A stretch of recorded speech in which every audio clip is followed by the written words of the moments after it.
അരി 33ആയി, പഞ്ചസാരക്ക് 36.76 വാങ്ങാതിരിക്കാൻ പറ്റുമോ?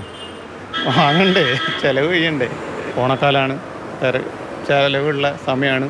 അവശ്യ സാധനങ്ങൾക്ക് സപ്ലൈകോ ഔട്ട്ലെറ്റുകളെ ആശ്രയിക്കുന്നവർക്ക് സർക്കാരിൻ്റെ കൈപ്പേറിയ ഓണസമ്മാനമാണ് വിലവർധന.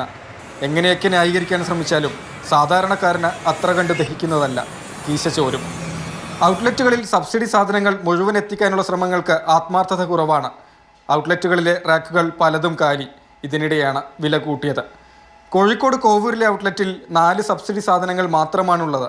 അരിയും പഞ്ചസാരയും വൻപയറും ഉഴുന്നും. ഇത് 10 പൈസ കൊടുക്കുന്ന നഷ്ടമാണ്, വേറെ ഒരു നിവൃത്തിയില്ല. വാങ്ങാൻ ജീവിക്കണ്ടേ, കുറച്ചെങ്കിലും തിന്നണ്ട നമുക്ക്. വില കൂട്ടുന്നത് അറിഞ്ഞിരുന്നോ? 2 സാധനങ്ങൾക്ക് അറിഞ്ഞില്ല.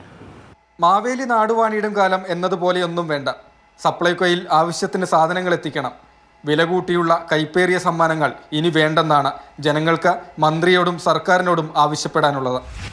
മാതൃഭൂമി ന്യൂസ്, കോഴിക്കോട്.